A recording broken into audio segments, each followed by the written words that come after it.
Oi, eu sou a Gi e esse é o Da Estante, meu canal sobre livros. E hoje eu vim falar sobre A Cabine Telefônica do Sr. Hirota, da autora Heather Smith.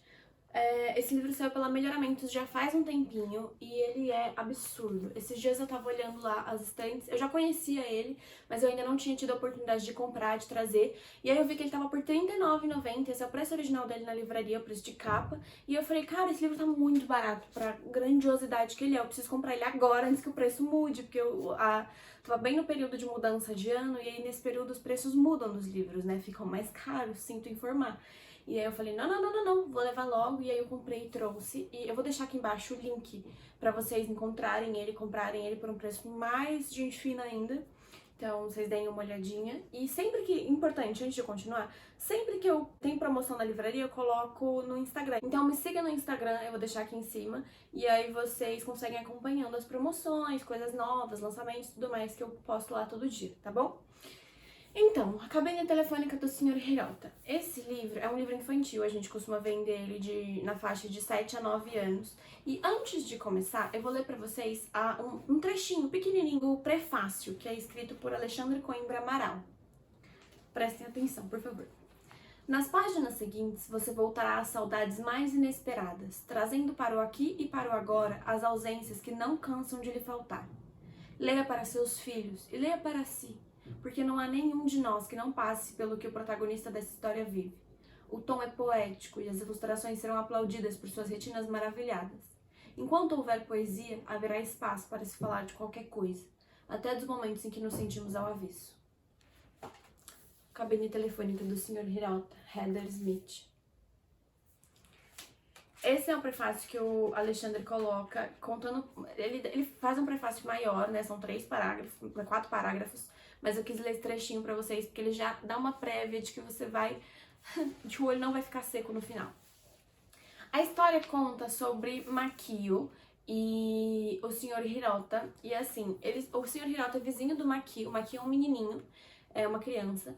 E aí ele conta que ele vai sempre visitar o Sr. Hirota, que é o vizinho dele, eles ficam brincando no quintal, e aí eles gostam de brincar de avistar, onde eles procuram as coisas perto do mar. Então ele vê do quintal do Sr. Hirota o pai e a filha, né? O pai do Makio e a filha do Sr. Hirota.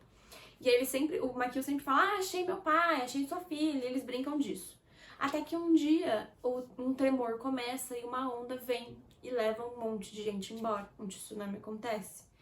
E aí ele conta que todo mundo perdeu alguém nesse dia, a história fica um pouquinho preto e branco, é tipo, gente, olha essa ilustração, é absurda.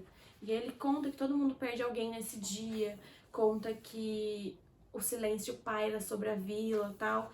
E aí um dia ele escuta um barulho vindo do quintal do Sr. Hirota, quando ele vê o Sr. Hirota construindo uma cabine telefônica, pintada de branco e com paredes de vidro. E aí ele vê o Sr. Hirota entrando e falando, Fumika, é o papai, estou com saudades. Só que a Fumika é a filha do Sr. Hirota que também morreu no tsunami, assim como o pai do Makio.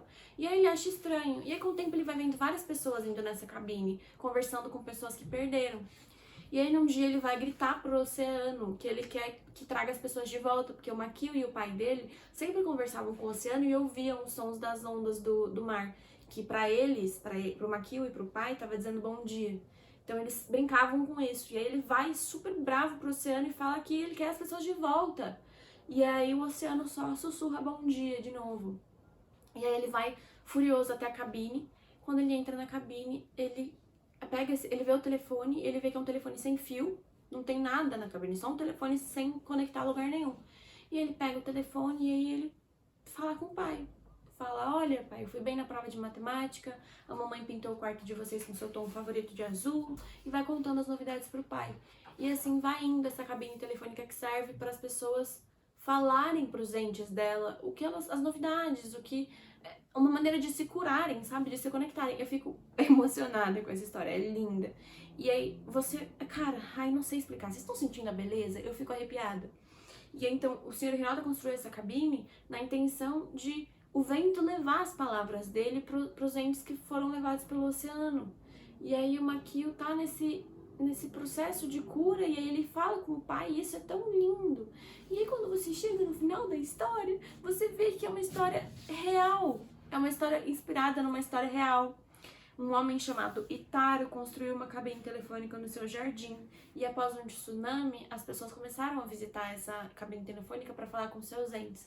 Gente, esse livro é belíssimo e assim, eu sempre mostro para quem quer tratar sobre luto em escola, para professores e tudo mais, porque dá de construir uma cabine na escola, fazer esse trabalho. Gente, é muito, muito, muito, muito, muito legal a ideia do Sr. Hirota, a ideia da pessoa que de fato construiu a cabine, e é muito bonito ajudar uma vila inteira, uma comunidade inteira a se curar após uma coisa tão trágica. É um livro muito bonito e as ilustrações dele são lindas, lindas, lindas, lindas. Tem uma cena aqui que o Makio, depois que o tsunami já aconteceu, ele tá sentado aqui e aí você olha o mar, tem a sombra dele e do pai.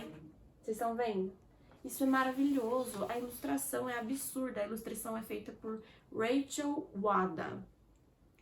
E cara, eu fico encantada com esse livro. E vocês pensam que as crianças, na maioria das vezes, quando eu mostro os livros, ou é, ai, minha criança é muito esperta, me dá um dicionário em francês que a criança vai aprender. Ou é muito, ai, mas isso é demais. E, gente, não, a criança entende. E a criança se emociona. E a criança fica encantada pela história e pede pra repetir e tudo mais. Então as crianças sabem do que está sendo tratado e entendem a história. Isso que é o mais legal. A gente pensa que não, mas sim.